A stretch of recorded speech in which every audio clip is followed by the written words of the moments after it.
Chapter 5 general answer. Meenu के जीवन की कौन सी घटना उसका सपना पूरा करने में सहायक सिद्ध हुई और कैसे? इस बार भी जब मेरठ वालों ने उसका रिश्ता ठुकरा दिया, जब अमित के यहाँ से भी उसका रिश्ता ठुकरा दिया गया, तब मीनू ने यह निर्णय कर लिया कि वह शादी नहीं करेगी। उसका बचपन से ही सपना था वकील बनने का। इस घटना के बाद उसने मेरठ में वकालत की पढ़ाई के लिए दाखिला लिया और अपना सपना साकार करने की कोशिश की। इस तरह से मीनू ने अपने जीवन में दृढ़ निश्चय अपनाकर, आत्मविश्वास जगाकर आगे बढ़ने का प्रयत्न किया। General answer. स्त्री शिक्षा को प्रोत्साहन देना हमारे समाज के लिए आवश्यक है। इस पर अपने विचार व्यक्त कीजिए। हाँ, यह बिल्कुल सच है। स्त्री शिक्षा को हमें प्रोत्साहन देना चाहिए। नारी अबला नहीं सबला है, उसे भी लड़कों के समान वो सारे अधिकार देने चाहिए, वो सारी आज़ादी देनी चाहिए जो कि एक लड़के को प्राप्त कर होती है। भारतीय समाज में यह परंपरा है कि लड़की पराया धन मानी जाती है, इसलिए उसे पढ़ाया लिखाया नहीं जाता है, बस उसकी शादी उम्र रहते ही उसकी शादी की जाती है। लेकिन लड़कियों पर इसके वजह से कितनी मुसीबतें आती है, इसीलिए लड़कियों को शिक्षा देना अत्यंत आवश्यक है। उन्हें भी अपने पांव पर खड़ा होना अत्यंत आवश्यक है। उन्हें भी शिक्षा के माध्यम से स्वावलंबी बनकर जीवन में वे अपने लिए लक्ष्य हासिल कर अपने लिए जीवन में नया रास्ता चुन सकती हैं। इसीलिए उन्हें अगर कष्टों से मुक्त कराना है, उन्हें स्वावलंबी बनाना है, उन्हें किसी पर बोझ नहीं बनाना है, तो उन्हें शिक्षित करना आवश्यक है, क्योंकि नारी में भी वो सारी क्षमताएं हैं जो एक लड़के में हैं। इसलिए स्त्री शिक्षा को प्रोत्साहन देना बहुत ज़्यादा ज़रूरी है। शादी के विषय में समाज की क्या परंपरा है? शादी के भारतीय समाज की यह परंपरा है कि लड़की की उम्र रहते ही शादी कर देनी चाहिए, नहीं तो समाज तरह तरह के सवाल उठाता है। बार बार ये दोषारोपण करता है कि क्यों इस लड़की की शादी नहीं हो रही है, क्या इसमें कोई खोट तो नहीं, इसके चरित्र में कोई कमी तो नहीं। और समाज लड़की वालों को चैन से जीने नहीं देता। जब एक लड़की कुंवारी बैठी रहती है तो समाज कटाक्ष भरे, व्यंग भरे बातें लड़की वालों के परिवार वालों को सुनाता है।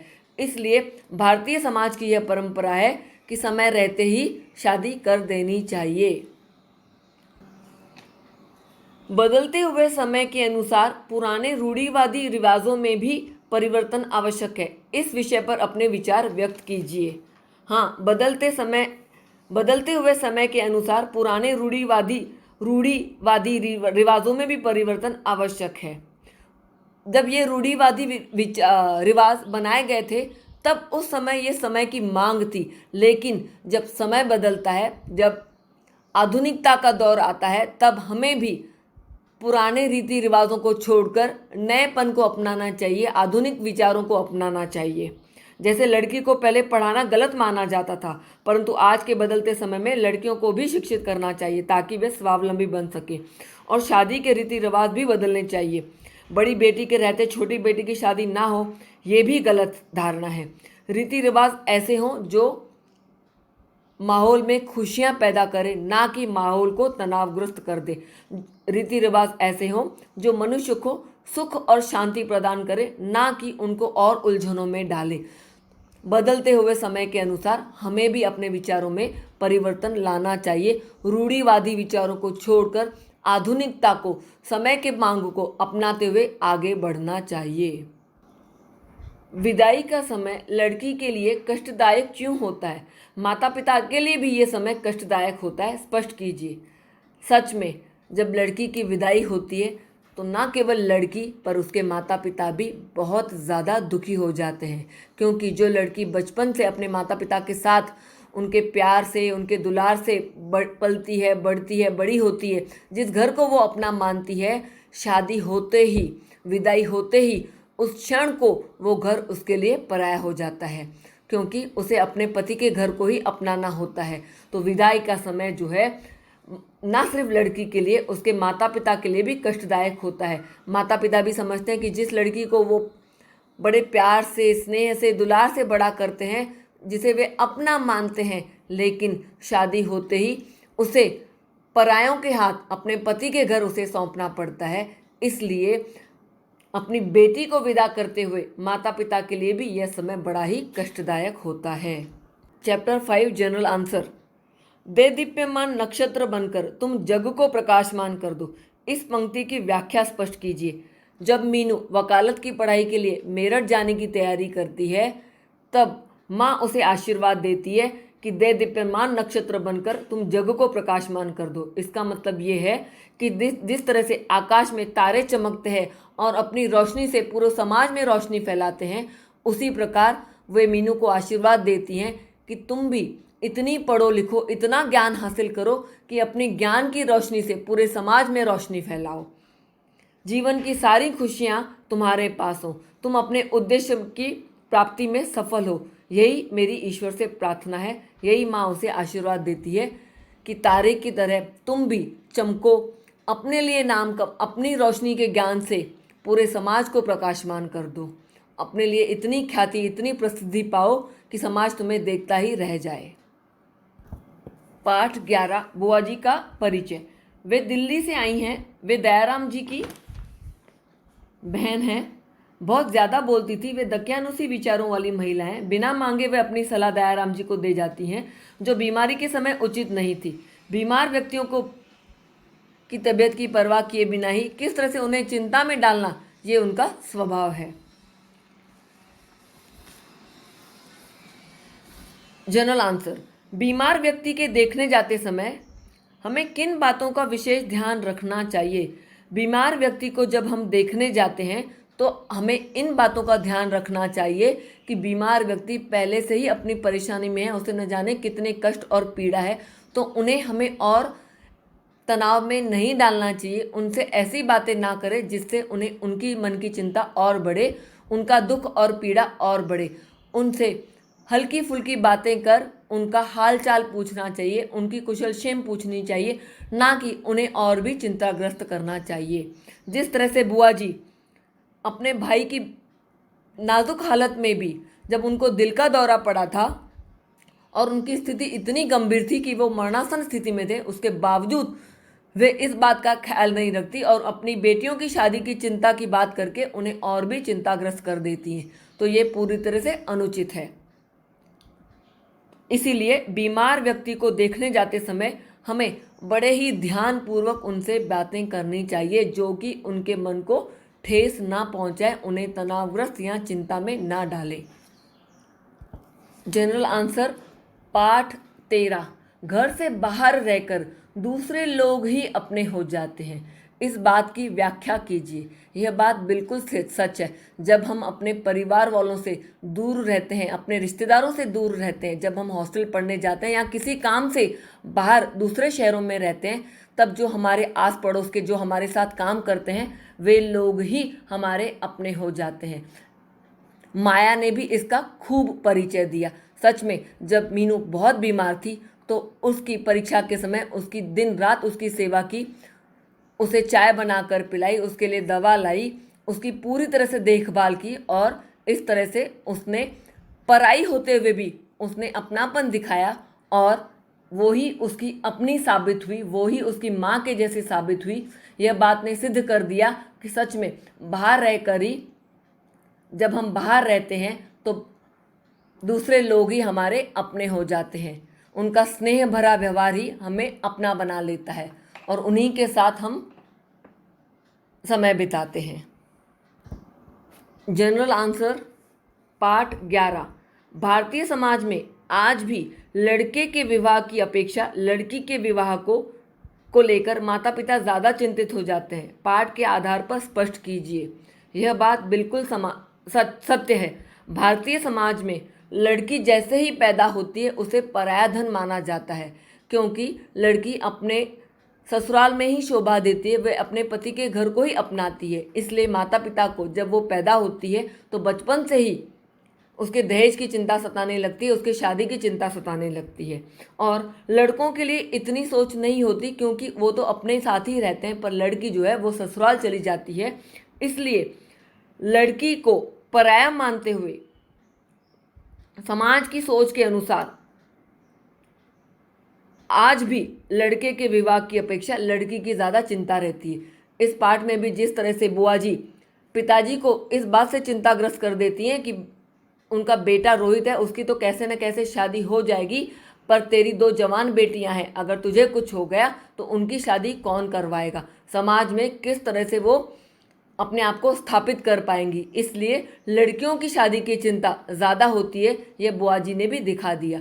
यह भारतीय समाज की परंपरा है कि आज भी लड़के के विवाह की अपेक्षा लड़की के विवाह को लेकर माता पिता ज़्यादा चिंतित होते हैं। उन्हें लगता है लड़की अपने घर जाकर बस जाए, अपना घर बसा ले तो हम भी चिंता मुक्त हो जाएं, हमारे भी एक बड़ी भारी जिम्मेदारी खत्म हो।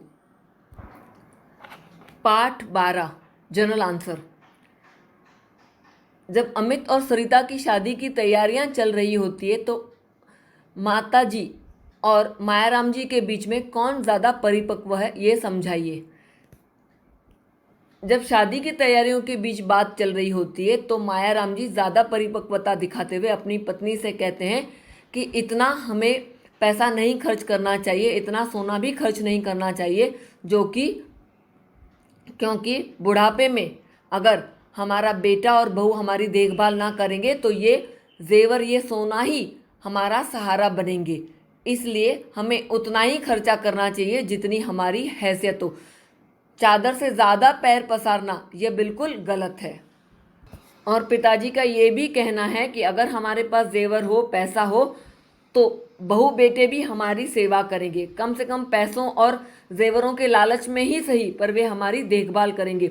इस प्रकार वे अपनी परिपक्वता दिखाते हुए अपनी पत्नी को समझाने की कोशिश करते हैं कि हमें उतना ही पैसा खर्च करना चाहिए जितनी हमारी हैसियत हो। समाज के दिखावे के लिए, झूठी शान और शौकत के लिए हमें पैसों की बर्बादी नहीं करनी चाहिए।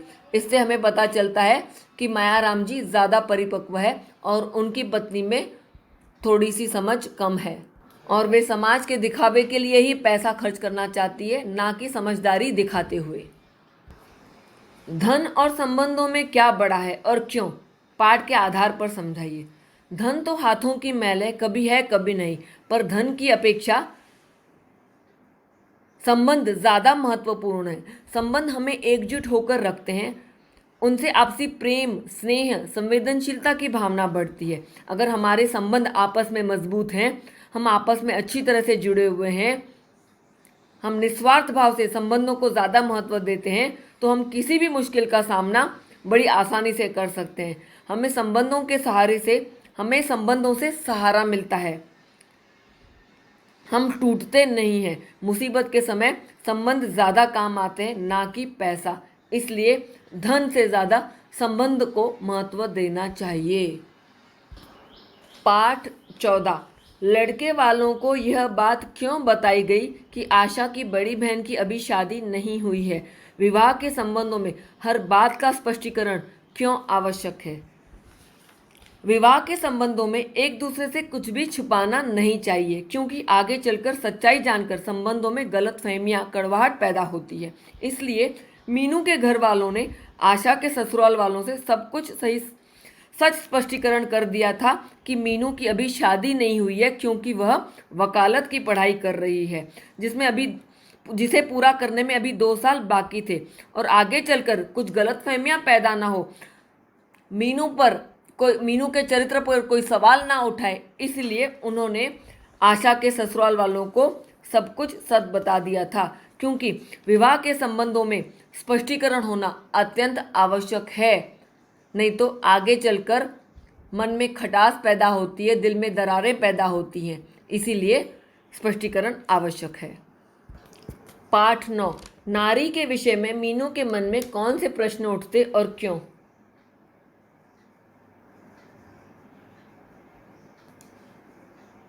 नारी के मन में, मीनू के मन में यह सवाल उठते कि क्या नारी सदैव पुरुषों की दासी बनकर रहेगी? क्या हर लड़की अपने माता पिता के लिए अभिशाप बनकर रह जाएगी? क्या लड़की को यह भी अधिकार नहीं कि वह अपना जीवन अपने ढंग से व्यतीत कर सके? ऐसे अनेक प्रश्न मीनू के मस्तिष्क में उठते। उसके हृदय में तूफान उठता कि वह लड़की ज़रूर है, परंतु उसके अंदर भी इतनी हिम्मत, इतना साहस आवश्यक है कि वह कुछ बन सके, समाज में अपने लिए कुछ नाम स्थापित कर सके, अपने लिए एक लक्ष्य को प्राप्त कर सके। दृढ़ संकल्प द्वारा कठिन से कठिन ध्येय लक्ष्य को भी प्राप्त किया जा सकता है। इस बात को स्पष्ट कीजिए। यह बात बिल्कुल सच है। अगर हमारे मन में दृढ़ संकल्प है, हमारे अंदर आत्मविश्वास है, हमारे अंदर लगन है, तो कितनी भी विषम परिस्थितियां क्यों ना आए, हम जीवन में आगे बढ़ते रहते हैं। जिस तरह से मीनू, कितनी बार उसे लड़कों ने शादी के लिए ठुकरा दिया, लेकिन इसके बावजूद वह हीन भावना से ग्रस्त होते हुए भी उसने हार नहीं मानी। उसने अपनी लगन को, अपने लक्ष्य को बरकरार रखते हुए जीवन में हमेशा आगे बढ़ने का निश्चय किया। इस तरह से वकालत की पढ़ाई पूरी कर समाज में एक उच्च स्तर की वकील बन अपने लिए जीवन में एक नाम स्थापित किया, अपने लिए एक इज्जत हासिल की। तो इससे हम कह सकते हैं कि कितनी भी मुसीबतें क्यों ना आए, हमें ज़रूरत है दृढ़ संकल्प की, आत्मविश्वास की और लगन की और साहस की, जो कि निरंतर हमें आगे बढ़ने के लिए प्रेरणा देती है। पाठ 17। आपसी वार्तालाप के द्वारा अनेक समस्याओं का हल निकल आता है एवं बहुत सी गलतफहमियां दूर हो जाती हैं। पाठ के आधार पर स्पष्ट कीजिए। यह बात बिल्कुल सच है कि अगर दो लोगों के बीच कोई गलतफहमी पैदा होती है, कोई झगड़े का विवाद पैदा होता है, तो अगर हम बातचीत करना बंद कर देते हैं तो समस्याएं और बढ़ती हैं, गलतफहमियां और बढ़ती हैं। इसीलिए अगर कोई झगड़ा है, कोई किसी के मन में कोई विचार है, तो हमें उसका स्पष्टीकरण करके उसका खुलासा कर दोनों ओर से बातों का खुलासा कर देना चाहिए। जिस तरह से मीनू के मन में अमित के खिलाफ न जाने कितनी गलतफहमियां भरी हुई थी, लेकिन नीलिमा के द्वारा जब उसे पता चलता है तो उसकी सारी गलतफहमियां दूर हो जाती है। लेकिन मीनू ने अमित ने बहुत बार कोशिश की थी कि वह मीनू से बात कर सके, अपनी गलतियों की माफ़ी मांग सके और सारा स्पष्टीकरण दे सके, लेकिन मीनू ने कभी भी उसे मौका ही नहीं दिया था। इसलिए उन समस्याओं से भागने की जगह, उन गलतफहमियों से भागने की जगह उनका स्पष्टीकरण कर देना ज़्यादा आवश्यक है। बातचीत करके समस्याओं का निवारण किया जा सकता है। अंदर ही अंदर अगर हम दिल में बातें रखते हैं तो मन का मैल और बढ़ता है, दुख और पीड़ा और बढ़ती है। इसलिए खुलासा कर देना, गलतफहमियों को दूर कर देना, स्पष्टीकरण कर देना अत्यंत आवश्यक है।